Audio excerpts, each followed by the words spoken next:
Oke. Assalamualaikum warahmatullahi wabarakatuh. Perkenalkan, nama saya Agung Setiawan dari Kanor Bojonegoro. Kali ini saya akan menjelaskan tentang SMK 3. Ya.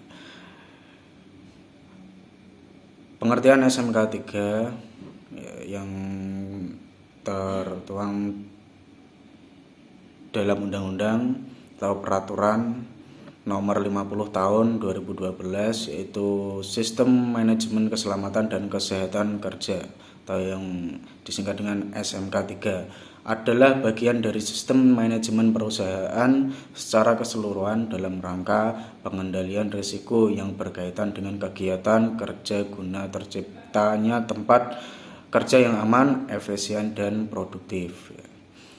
Keselamatan dan kesehatan K3 kerja atau keselamatan dan kesehatan kerja atau K3 adalah segala kegiatan untuk menjamin dan melindungi keselamatan dan kesehatan tenaga kerja melalui upaya pencegahan kecelakaan kerja dan penyakit akibat kerja atau PAK.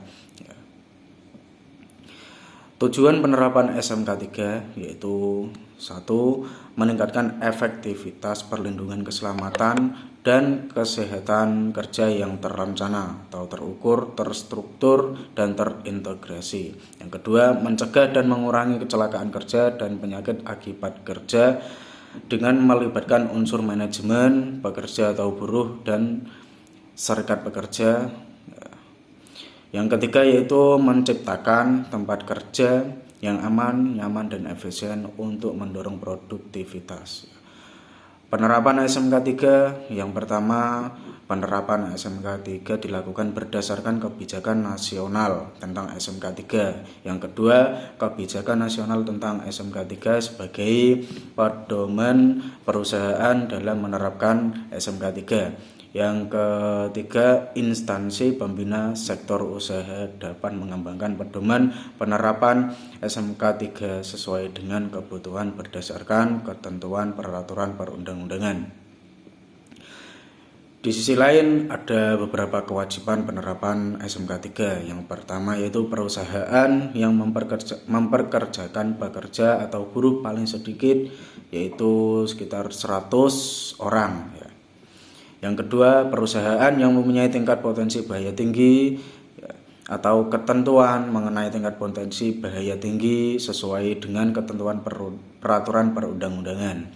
Yang ketiga, penerapan SMK 3 memperhatikan ketentuan perundang-undangan serta konvensi atau standar operasional. Penerapan SMK 3 di perusahaan meliputi: 1. Penetapan kebijakan K3.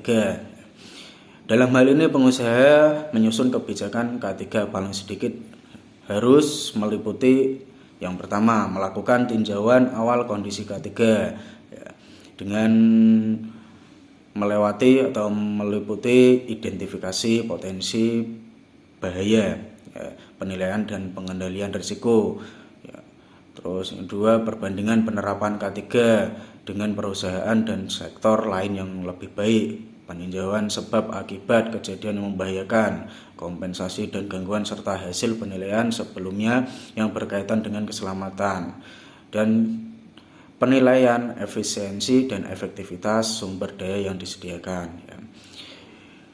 Selanjutnya, penerapan SMK 3 di perusahaan yang meliputi penetapan kebijakan 3 harus memperhatikan peningkatan kinerja manajemen K3 secara terus-menerus. Terus yang terakhir, memperhatikan masukan dari pekerja atau buruh dan atau serikat pekerja.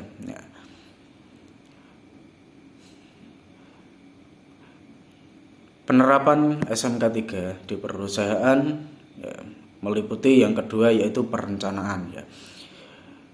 Dalam hal perencanaan yang harus dipertimbangkan adalah menyusun rencana K3. Dalam hal ini ada 1. Hasil penelaahan awal. Yang kedua, identifikasi bahaya, penilaian dan pengendalian risiko. Yang ketiga, peraturan perundang-undangan dan persyaratan lainnya.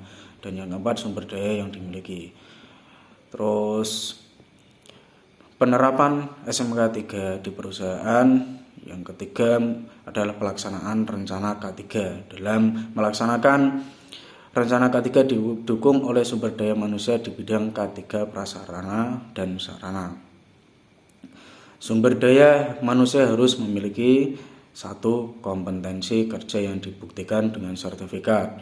Yang kedua, kewenangan di bidang K3 yang dibuktikan dengan surat izin kerja atau operasi dan atau surat penunjukan dari instansi yang berwenang. Prasarana dan sarana paling sedikit terdiri dari satu, organisasi atau unit yang bertanggung jawab di bidang K3. Yang kedua, anggaran yang memadai. Ketiga, prosedur operasi atau kerja. Yang keempat, instruksi kerja. Dalam melaksanakan rencana K3 harus melakukan kegiatan dalam pemenuhan persyaratan K3.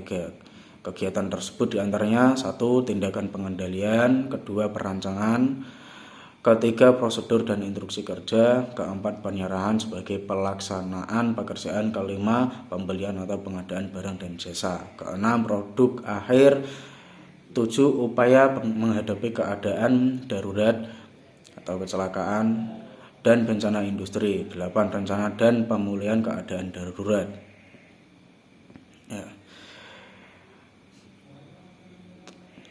Terus yang keempat ada pemantauan dan evaluasi kinerja K3.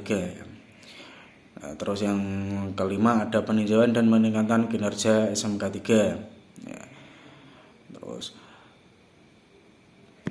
di samping itu ada beberapa penilaian penerapan SMK 3. Di antaranya satu, penilaian penerapan SMK 3 dilakukan oleh lembaga audit independen yang ditunjuk oleh Menteri atas permohonan perusahaan. Yang kedua, untuk perusahaan yang memiliki potensi bahaya tinggi wajib melakukan penilaian penerapan SMK 3 sesuai dengan ketentuan peraturan perundang-undangan. Yang ketiga, hasil audit sebagai bahan pertimbangan dalam upaya peningkatan SMK 3. Audit SMK 3 sendiri meliputi satu, pembangunan dan terjaminnya pelaksanaan komitmen, dua, pembuatan dan pendokumentasian rencana K3.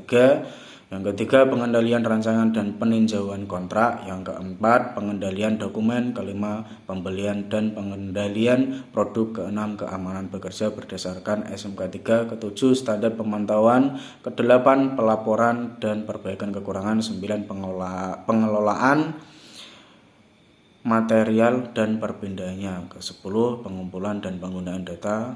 Ke-11, pemeriksaan SMK 3. Dan ke-12, pembangunan keterampilan dan kemampuan. Dari sini pelaporan hasil audit dilaporkan kepada Menteri dengan tembusan disampaikan kepada Menteri Pembina Sektor Usaha, Gubernur dan Wali Kota atau Bupati. Sekian, terima kasih. Bila ada kesalahan mohon maaf. Assalamualaikum warahmatullahi wabarakatuh.